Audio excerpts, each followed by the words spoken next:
Hi అండి, welcome back to my channel. Gongura అయితే బాగా రావటం లేదు, కానీ వచ్చినా కూడా కట్ట వచ్చేసి చిన్న చిన్నగా ఉంటుంది. ఇంకా గోంగూర పులుసు చేయాలనుకోండి, ఒక 4-5 ఇష్టంగా తినేవాళ్ళు ఉన్నప్పుడు ఒక 100 రూపాయలు గోంగూర తీసుకున్నా కూడా సరిపోదు. కానీ ఈ టైంలో తినకూడదు అని అంటారు, ఎందుకంటే చాలా మట్టి మట్టిగా ఉంది, ఆకు కూడా బాగా రావటం లేదు.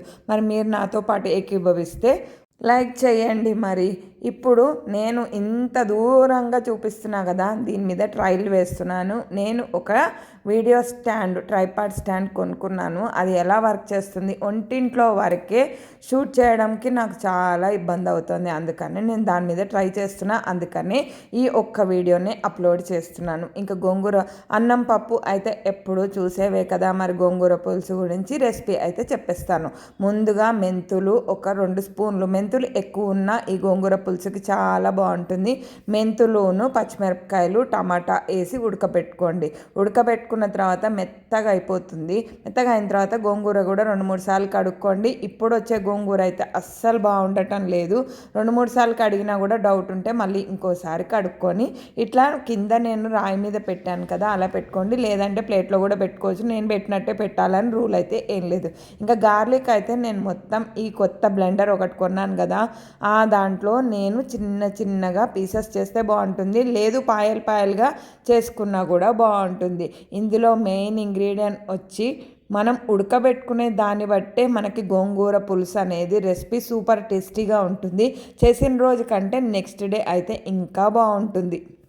ఈరోజే స్టాండ్ వచ్చింది, అందుకనే నా ప్రావీణ్యం మొత్తం చూపిస్తున్నాను. ఇగోండి నేను ఎలా ఉన్నాను, ఏంటి, నేను ఎలా వంటలు చేస్తున్నానని ఈసారి క్లియర్గా చూపిస్తాను. ఇంకా కూడా మరి స్టాండ్లో పెట్టి అది అటు ఇటు కదపకుండా తీస్తున్నాను కాబట్టి మీకు నేను ఇప్పుడు మొత్తం చెప్తున్నాను. నేను వేసింది నీళ్లు ఒక గ్లాస్ పోసాను, 300 ml వాటరు, మెంతులు 2 స్పూన్స్ వేసుకున్నాను. ఎక్కువ వేసుకున్నా కూడా పర్వాలేదు, ఎందుకంటే బాయిల్ అయిన కొద్దీ మెంతుల్లోని చేదు అనేది వాటర్కి పట్టేసి పులుపుదనానికి కూడా బాగా పట్టి మనకి గోంగూర పులుసు అనేది బాగుంటుంది. ఇక్కడ రాళ్ళు ఉప్పు వేసాను, మీకు తెలియకపోతే నార్మల్ ఉప్పే వేసుకోండి. పసుపు కూడా ఎక్కువగానే వేసాను. ఇంకా తిరగమూతలోకి వచ్చి నేను గార్లిక్ అంతా సన్న సన్నని పీసెస్ కట్ చేసుకున్నాను కదా, కారం ఇందులో కొంచెంగా వేసుకున్నాను. మనకు తిరగమూతలోకి కావాల్సింది నూనెలోకి ఆవాలు, మెంతులు, ఎండుమిరపకాయలు, ఇంగువ మట్టుకే కావాలి. అవి వేసుకుంటే సరిపోతుంది. మినప్పప్పు కానీ శనగపప్పు కానీ యాడ్ చేయొద్దు. ఎండుమిరపకాయలు వేసుకునే వాళ్ళు ఎండుమిరపకాయలు కూడా వేసుకోండి. నేను ఇక్కడ ఎండుమిరపకాయలు వేయలేదు. గార్లిక్ అయితే చిన్న చిన్న పీసెస్గా చేసుకున్నవి వేసేసాను. నా స్టాండ్ ఎలా వర్క్ అయిందో మీరు కూడా చెప్పండి. నేను ముందు మీకు చూపిస్తాను నేను ఏ స్టాండ్ తెచ్చుకున్నాను ఏంటి అని. ఇక మొన్న వాయిస్ కూడా నేను రాగానే పెట్టాను, చక్కెర పొంగల్ వీడియో. ఇప్పుడు నేను ఒకటి బుక్ చేసుకున్నాను, అది వచ్చిన తర్వాత నా వాయిస్ నేను టెస్ట్ చేసుకొని అప్పటికప్పుడు చూపించడం కోసం నేను చెప్పేద్దామని అనుకుంటున్నాను. ఎందుకంటే నేను వీడియో షూట్ చేసేటప్పుడు ఒకటి ఉంటుంది మైండ్లో, వాయిస్ ఇచ్చేటప్పుడు మారిపోతుంది ఇంకొకటి. వీడియో వాయిస్ ఎడిటింగ్ అన్నీ ఒకసారి కుదరటం లేదు, ఇంట్లో పని ఎక్కువగా అయిపోవడంతో. ఇక్కడ గార్లిక్ అంతా వేగిన తర్వాత స్టవ్ బంద్ చేసేసి నేను గోంగూరలో కొంచెంగా కారం వేశాను కదా, మళ్ళీ కలర్ మంచిగా రావాలి అని అంటే మనం ఏదైతే మనం ఆవాలు, మెంతులు, ఇంగువ, గార్లిక్ వేయించుకున్నామో దాంట్లో వేసుకుంటే కలర్ అనేది బాగుంటుంది, టేస్ట్ అనేది ఎక్కువగా వస్తుంది. ఇంకా ఇంగువ కూడా వేసుకున్నాను. గార్లిక్ వేసుకున్నాం కదా అని మీకు డౌట్ రావచ్చు, ఇంగువ వేసుకుంటేనే ఇక టేస్ట్ అనేది బాగుంటుంది. ఈ రోజు కంటే నెక్స్ట్ డే సూపర్గా ఉంటుంది ఈ గోంగూర పులుసు.